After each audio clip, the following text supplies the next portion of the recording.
পশ্চিম বাংলার মুখ্যমন্ত্রী অত্যন্ত নাকি গোস্বা হয়েছে, কষ্ট পেয়েছে, বলছে যদি আসে বাংলাদেশ থেকে উড়িষ্যা বিহার এগুলো দখল করতে আমরা কি ললিপপ খাবো?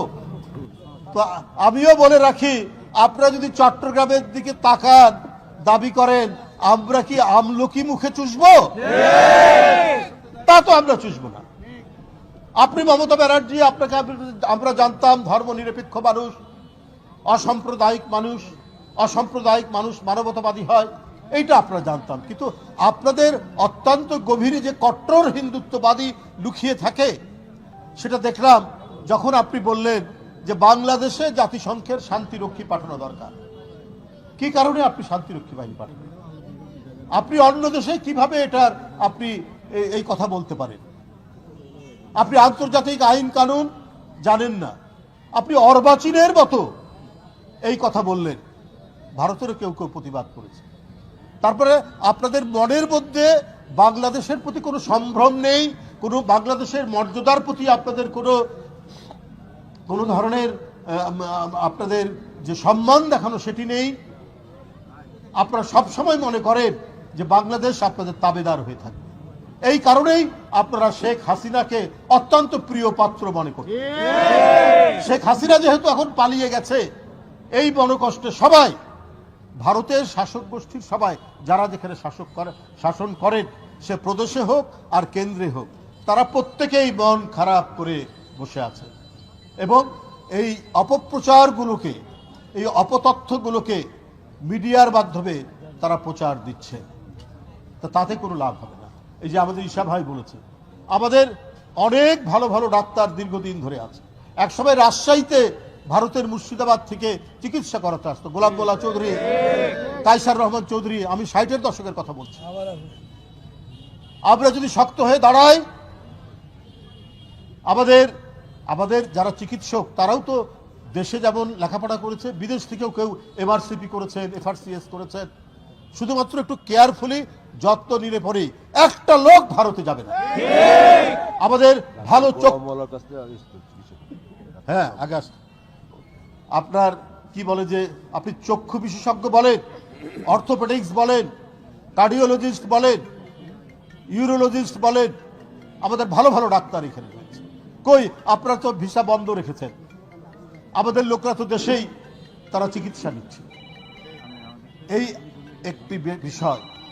এদেশের মানুষ এক প্রশ্নে, দেশের স্বাধীনতা সার্বভৌমত্বের প্রশ্নে তারা কিন্তু কেউ ছাড় দিবে না। যার সাথে যার মানে মনোমালিন্য থাক, ঝগড়া থাক, কিন্তু অন্য দেশ আমাদের উপর খবরদারি করবে, তখন কিন্তু বাংলাদেশের মানুষ সব এক কাট্টা হয়ে যাবে। বিজেপি তারা সাম্প্রদায়িক রাজনীতি করে, মুসলিম বিদ্বেষী রাজনীতি করে, সেটা সবাই জানে। যখন মমতা ব্যানার্জির মতো ধর্মনিরপেক্ষ মানুষ, যিনি নিজেকে ঘোষণা দেন অসাম্প্রদায়িক মানুষ, তিনিও যখন বিজেপির মতো কথা বলে, তার মানে ভারতের রাজনীতিবিদদের ওই যে রসুনের গোড়া এক জায়গায়, ভারতের রাজনীতিবিদদের গোড়া একই জায়গায়। এই পরিস্থিতি কখনোই চলতে পারে না। আপনারা বড়াই করেন, পেঁয়াজ বন্ধ করে দিবেন, আলু বন্ধ করে দেবেন, রসুন বন্ধ করে দেবেন, চাল বন্ধ করে দেবেন। আরে আলু তো গত বছর থেকে আমদানি করছে, সেটা শেখ হাসিনা। 2023-এর আগে বাংলাদেশ কখনোই আলু আমদানি করতো না। আমরা রপ্তানি করেছি পেঁয়াজ।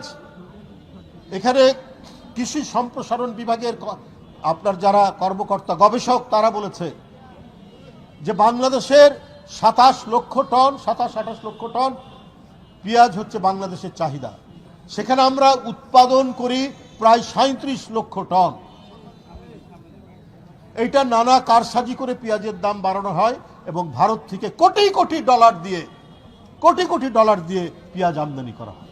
আমাদের ব্যবস্থাপনা, আমাদের সরবরাহ, এইটা যদি ঠিক মতো নিশ্চিত করা যায়, পেঁয়াজ ভারত থেকে কেউ নেবে না, চাল কখনোই নেবে না ভারত থেকে। ওরা মনে করেছেন যে আমরা বোধহয় ওদের উপর একবারে নির্ভরশীল, তাদের দ্বারা চলবে না। কিন্তু এখন তো দেখছে বিষয়টা অন্যরকম।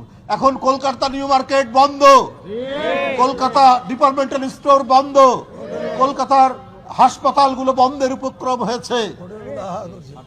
আপনারা আমাদেরকে উপহাস করবেন, আপনারা আমাদেরকে বৃদ্ধাঙ্গুলি দেখাবেন, আপনারা গলার জোর দিয়ে বাংলাদেশের হাজার বছরের সাম্প্রদায়িক সম্প্রীতির দেশ, এখানে প্রতিটি ধর্ম সম্প্রদায় একে অপরের সাথে আমরা যে মিলন মেলায় পরিণত করি আমাদের উৎসবগুলোকে, আপনারা সেটিকে কলঙ্কিত করার চেষ্টা করেন, এই জন্য যে আপনারা নিজেরা কলঙ্কিত।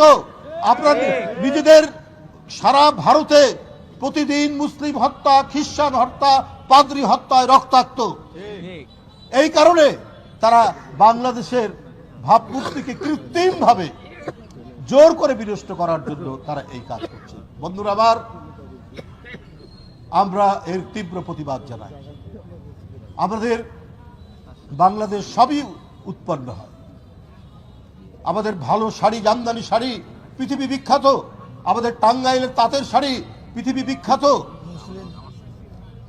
রাজশাহী সিল্ক তো পৃথিবী বিখ্যাত। আমরা এখনো বিয়ে শাদী হলে রাজশাহী সিল্ক আমরা পরিধান করি।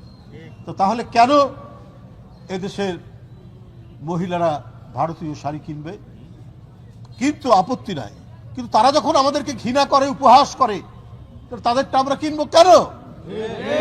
আমাদের এখানে বিছানার চাদর থেকে শুরু করে সবই তো আমরা এখানে উৎপাদন করতে পারি। আমাদের মিল, কলকারখানা এগুলো সবগুলোই তো চলে মানে আমাদের দেশের শ্রমিকদের, তাদের শ্রমের উপরে।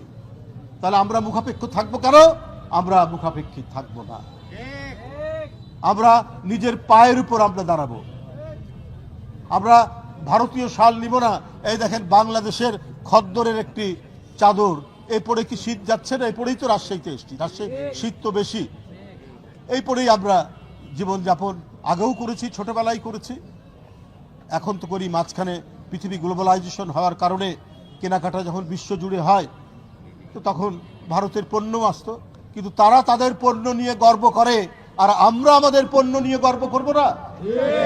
আমাদের খাদি, আমাদের রাজশাহী সিল্ক, আমাদের টাঙ্গাইলের তাঁত, আমাদের জামদানি শাড়ি, আমাদের কুমারখালীর লুঙ্গি গামছা, আমাদের পাবনা সিরাজগঞ্জের তাঁতের যে গামছা, লুঙ্গি এবং শাড়ি সবগুলোই এক্সপোর্ট হয়। হ্যাঁ, বাংলাদেশ পৃথিবীতে এটা এক্সপোর্ট হয়। তাই বন্ধুরা আমার, আমরা কারো মুখাপক্ষী নই।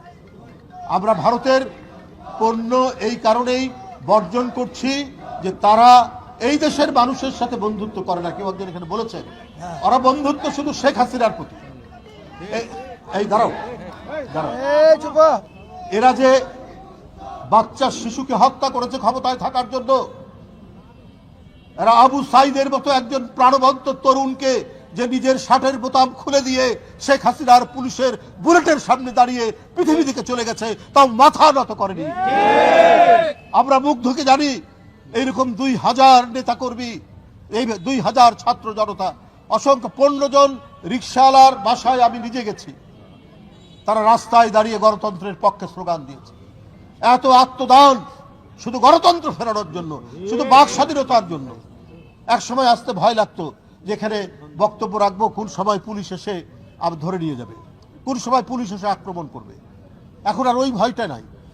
কখন গোয়েন্দা পুলিশ কোন গলির মধ্যে ঘাপটে বেড়ে থাকবে আর চট করে যাওয়ার সময় ধরে ফেলবে। এইটাই ছিল শেখ হাসিনার আমলের পরিবেশ। এখন তো বক্তব্য রেখে নির্বিঘ্নে ঢাকায় ফিরে যাবে, বক্তব্য রেখে বাসায় ফিরা যায়। কোনো ধরনের ভীতি, কোনো ধরনের আশঙ্কা যে আমাকে ডান দিকে অথবা বাম দিকে অথবা পিছনে অথবা সামনে কেউ অনুসরণ করছে, কেউ ফলো করছে, এইটা তো আমরা আর দেখি।